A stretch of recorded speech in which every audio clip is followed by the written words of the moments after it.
Mapagpalang umaga po sa ating lahat. Tayo po ay magsisimula na po sa ating gawain sa umagang ito.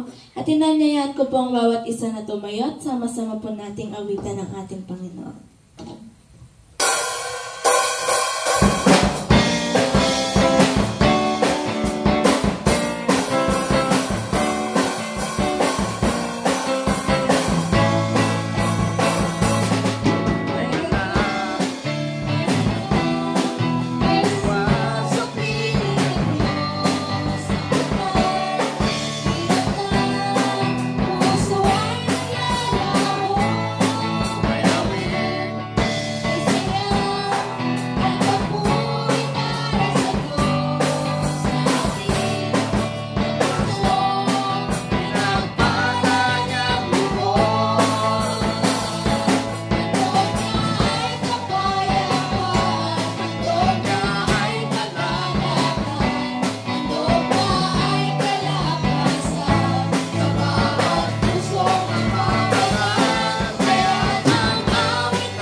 Po kayo, makipagbukas po kayo sa akin sa aklat ng Jonah chapter 3 verse 1 to 10. At ganito pang sinasabi.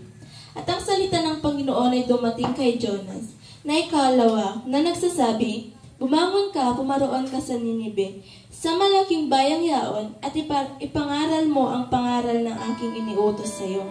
Sa gayoy bumangon si Jonas at naparoon sa Ninibe. Ayon sa salita ng Panginoon, ang Ninibe nga ay totoong malaking bayan na 3 araw na lakarin. At pumasok si Jonas sa bayan na may 1 araw na gumagala. At siya'y sumigaw at nagsasabi, 40 araw pa at ang Ninibe ay mawawasak. At ang bayan ng Ninibe ay sumampalatay sa Diyos. At sila'y nagpahayag ng ayunyo. At nangagsuot ng kanyang magaspang mula sa kadakidakilaan sa kanila hanggang sa kaliit-liitan sa kanila. At ang mga balita ay dumating sa hari sa Ninibe, at siya'y tumindig sa kanyang luklukan. At hinubad niya ang kanyang balabal, at nagbalot siya ng kayong magaspang, at naupo sa mga abo.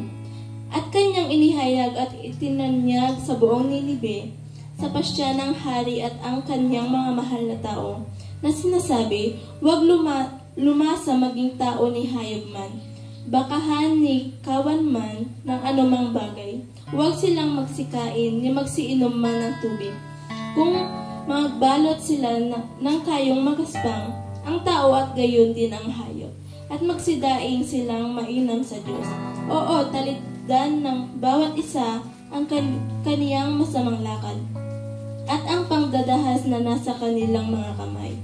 Sino ang nakaalam kung manumbalik ang Diyos at magsisisi at ihiwalay sa kanyang mabangis na galit upang tayo'y huwag mamatay? At nakita ng Diyos ang kanyang mga gawa, na sila'y nagsihiwalay sa kanilang masamang lakad at nagsisi ang Diyos sa kasamaan na kanyang sinabing ganyan gagawin sa kanila at hindi niya ginawa. To God be all the glory.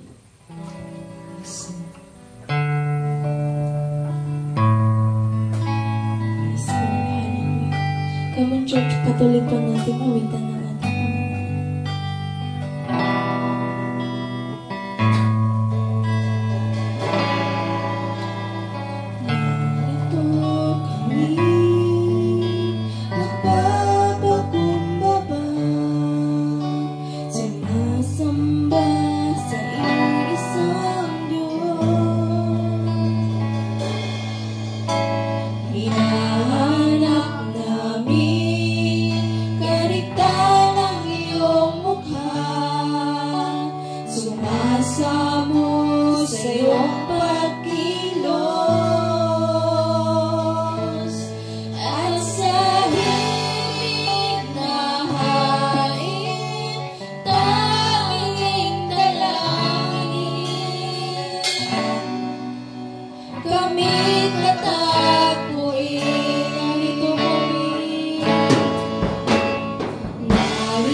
Nagpapakumbaba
Panginoon. Salamat sa bagong umaga, bagong lakas, at bagong pag-asa.